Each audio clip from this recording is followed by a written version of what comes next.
Hello and welcome to Dime to Diamonds. I am Suzanne Porske, owner of Phoenix Financial Group. I want to welcome you guys here today. I am joined in studio with Mark Farquhar, Phoenix Financial Group. Rochelle Harp CPA. Yes, you have just joined us as we are talking about money talks. There's a blog that was just put on our website. Mark, what's the website address again? phx.financial. Yes. Money talks, how to use holiday gatherings to start family financial conversations.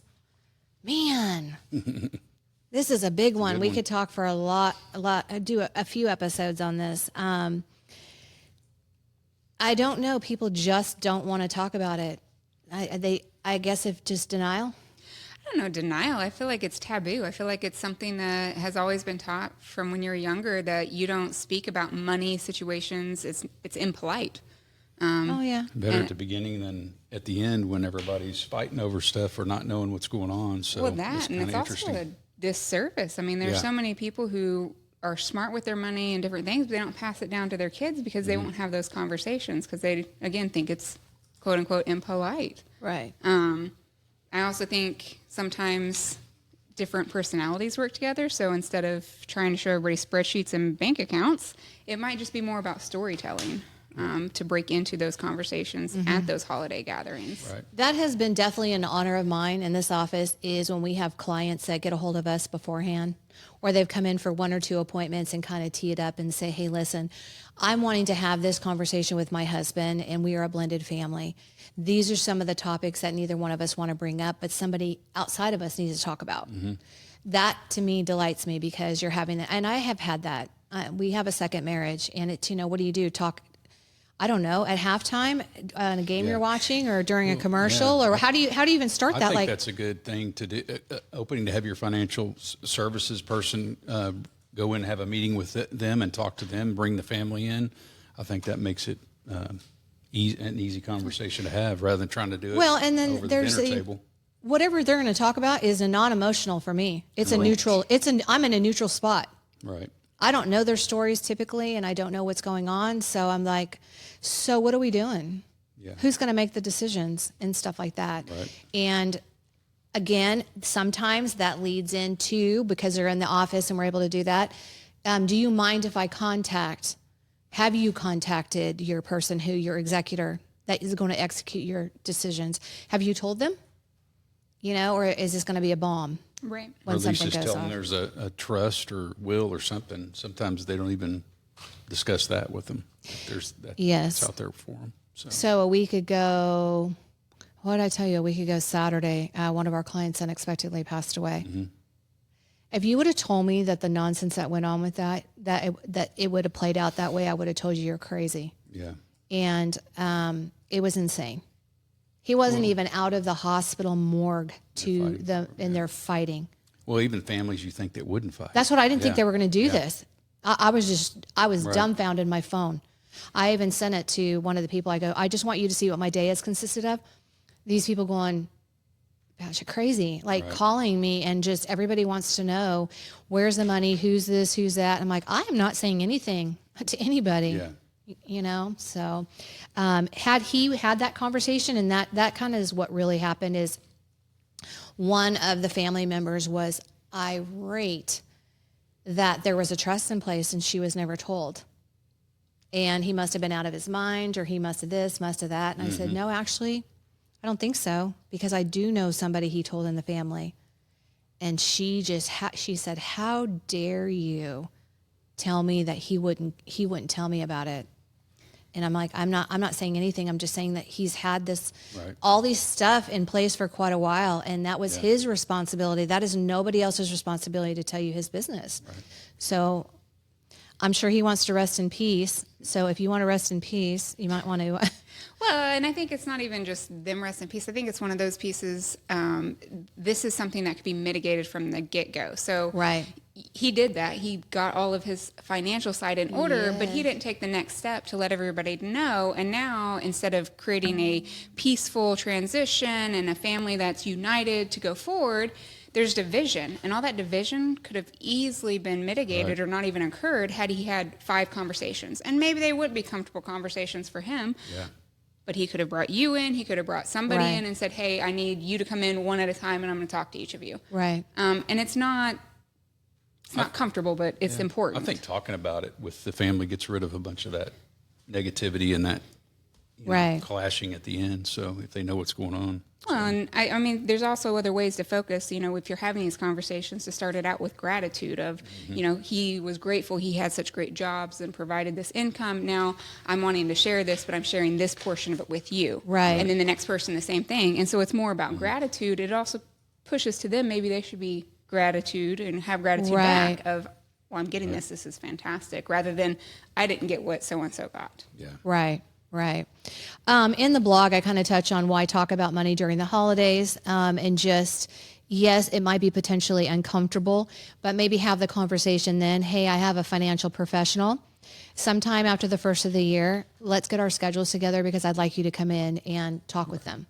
Probably could even do a Zoom meeting. Yes. Right? I mean, he could come in, or she, and then they could have a Zoom meeting with the third party, the child, right? And Right. so it doesn't have to be inconvenient. 'Cause Right. that's always an excuse. Right. In schedules, I get it. And kids and sports. We have or some whatever. families where they're really eager to talk to their kids about it and they have a good meeting and all that stuff. But if you're in question about that, I just use us, use a professional. I just think that makes it so much easier for everybody. So I know over the years we've been able to help people start to think about it. I think of the family that he had all that rental property. yeah. And I asked him for why. What was the point of, like, They what were- was their yeah. plan? What was the roadmap that was Give it in to the kids. Right. Yeah. And he said, no, this is all for my kids. And so Family they could goal. go, And they can go. And Suzanne asked him, have you talked to the kids about that? I said, have you talked? They want that. They want that asset. Asking for a friend. And so we went through and he knew exactly what property he was wanting each one to have. And I said, okay, your homework before next appointment is to talk to them. You got the list now, and see if John wants these two, and if Lucy wants these. He came back and not one of those children, not one, wanted any of his rental property. But that's a side conversation as to that. But Right. it is important to know the family that goals and what the generation. kids want. Yeah, it is. Right. Yes. And that generation, they're like, we don't have time to do what you do, which is to be a landlord. And then when people do move out, that's just not, we would rather have an investable asset that we can change indexes with and add to our portfolio. And they were shocked. So that's another really good reason to have those conversations of what does this look like? Because hopefully you're planning generational wealth. Yeah, one, to have the conversations of family goals. Like, what Right. are the family goals? Because if he had that conversation, he's wanting to pass on wealth, but they didn't want it in the form that he was going to try to give it. So if they Right. had those open conversations, you're right, it would have been mitigated a long time ago, and he would have been selling off one by one rather than facing the big lump sum sell. But that's a whole nother. Right. I had an attorney that said, well, everything is TOD. I don't need a trust. And I said, okay, so tell me a little bit about on the transfer of deaths. Tell me what that looks like. We just have one child and he gets everything. And I said, okay, so the age of the child, because if I understand this right, on a transfer of death, it goes straight to them. There's no holding like if you had a trust, and that's what I was trying to say, then they can peel off what they want. The trust is responsible for the taxes, right? And so that's another thing to have those conversations and say, we have a family trust. It is revocable, so we can change it. But as of right now, this is who we have as an executor. This is our financial professional. And then that's where we get to sit with them and really get into the nitty gritty of what they want done. And I'm just repeating what we already know, but in the United States of America, you can't transfer title of a property without a TOD, transfer of death, or without going through probate unless you have a trust. Right. And then the TOD really puts them right financially in a situation if they're getting that windfall of cash, right? Yes. Yeah, so from the TOD, so it transfers to them on at that point in time. They have to get the basis, which means they're going to have to get appreciation done just so that when they do sell it, they're not recognizing huge capital gains. And then it can be looked at as income. I mean, it's a possibility. It's not always, but... So if the husband and wife are killed in a car accident and they have $2.5 million in liquid assets and $1 million home, and there's one person, it's all TOD, doesn't that create an unnecessary, combined with theirs, they're getting into retirement. They decided to get on Social Security, the child that's now receiving this. And then, one of it, like if he wanted to give it to a grandchild, the one who received it wanted to give it to his son, but then they're trying to get a FAFSA or any kind of government help on any programs. It just creates an unnecessary static, right? Yeah, well, there's no flexibility if they don't have the trust involved, right? Okay. If there's the trust involved, then there can be strategic planning done and different things. You still have 10-year time frames and different things like that, but You have a 10-year time frame, though. but that's a lot more time to work with something versus this year. Yeah. So, Right. and there's nothing you can do at that point. It's done. If you do the transfer, what are you transferring? What kind of situation are you transferring into? Is that person going to be going through a divorce coming up? Or Right, because now it's a marital asset. Yeah. You dump all that into your only son's account, Right. and now it's a marital asset. Correct. So if Right they're off the going bat. through a divorce, then all your so stuff much is better half. doing that. There's a lot more Trust, control yeah. when you Right. do it through a trust. Right. And again, with, holiday seasons or holiday outings, whether you're going on maybe a summer vacation together or spring break together and you want to start having these conversations, that's where that's where the blog came from. Yeah. And they did that study in the blog that said that only 33%, I think, are successful in transfer of wealth from the high-end people with money. So that was interesting too, that only Isn't that 33% amazing? are successful. Well, it's sad, right? Yeah, I it is. mean, because you know who's getting the money. If your Yeah. children aren't the ones getting the money and you've worked very hard for that, The government's the getting government's it. getting the money. And I'm just on a side note. We know what they're doing, Come on now. Keep Yeah. it in the family. Prepare You know what I mean? and preparation and communication. That's the two main things in this that need to be Hounded. stressed. Yeah. Yes, and like we were saying, even the clients that are multimillionaires, it's amazing when you're saying that 30%. They know how to make money. They may not know how to strategically live with Right. it and work through it. And that's kind of another thing I say. What gets you to retirement is not going to get you through retirement. There's no way. Yeah. You've got tax bombs that are sitting there waiting for you Right. because of Social Security and other things. You've got never before tax money. And that is the same thing with the investments for clients. If they got a TOD on that, what happens if they have a trust, that's the beneficiary, and they're taking RMDs? Does the trust have to take the RMDs still? The RMDs still have to be taken. Okay. And that's required minimum distributions is what we're talking about, RMDs, Isn't which that on the happens. trust? That's on the trust, not the individual. It depends on so it's going to go to the trust, but the trust then can elect to pass it down to the individuals, or the trust can pay taxes, but your trust tax rate's higher than an individual. So a lot of times we really encourage people not to leave your money in the trust, but there could be other strategic reasons Right. that we would want the trust to pay the higher tax and your kid be able to go to whatever college you're going to Right. debt-free, right? So, I mean, Every there's reasons person we has a different might situation, choose yeah. something Or like somebody's that. in the middle of a divorce, and that's what I've told people Correct. on estate planning. It is one of the best prenup agreements I've ever seen.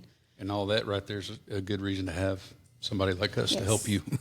And have these conversations. Yeah. And that's why people say, well, just share. I'm like, you have to ask me a question, and then I can go down any rabbit hole financially. Right. Because out of 41 plus years of experience, and with you, 20 plus years, we've seen it. I feel like we've seen and heard a lot of stories. You're like, Yeah. good to know. Yes. That's how that's going to work. Right. So, again, this is actually a really pretty long blog, but I think it's well worth it. It's good. Money Talks, how to use holiday gatherings to start family financial conversations, not just during holidays when people mostly think Thanksgiving and Christmas is holidays. There's a lot of holidays out there. I know people get together for family reunions or Birthdays. You could practice on it. You could start those little conversations of how we're going to do our vacation for the summer, or how we're going to do Christmas gifts, and then lead up into that.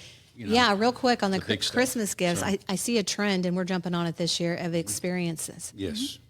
Same And with s- us. Yeah, we're trips and that kind of stuff, rather Right. than spending it all on stuff we forget about a month or two. So Right.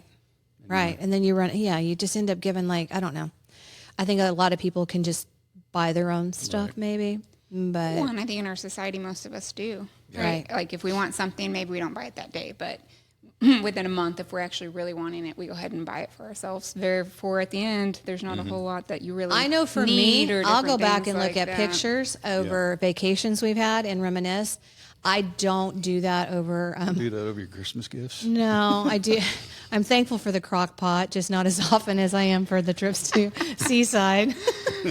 So, all right. Well, thank you so much for joining us today. Thanks, guys. It's always wonderful Appreciate it. to chit chat.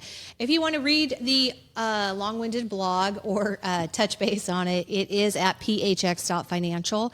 And you'll find a lot of blogs in there on different topics. If you want to talk further with us, you can also reach us at 1-844-476-7753. Thank you so much. Again, this is Suzanne Porske with Phoenix Financial Group. Mark Farquhar with Phoenix Financial Group. Michelle Harp with Michelle Harp CPA. www.harpaccounting.com is where you can find my information. I really want you to learn your slogan that's on the side of your car because I think it's so cool. Okay, I need to memorize it. Okay. Let's see who can memorize it first. I want to say that it's you pull this. I don't know. Yeah, we pull the strings to keep your finances in tune and your taxes on note.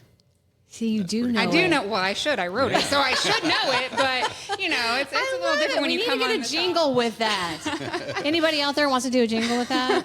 She's going to sing it next time we're on. Ooh, we are not going to sing. There are a few things. I'm definitely tone deaf. I'm 100% confident in that. All right. Thank you guys so much. Hey, hit subscribe so you can know when these are going live. If you're not on any of our social medias where we tell everybody to go listen to a new episode, hit subscribe, and then you'll get notified when these do get landed on there, loaded up. Have a great day. Talk to you next time.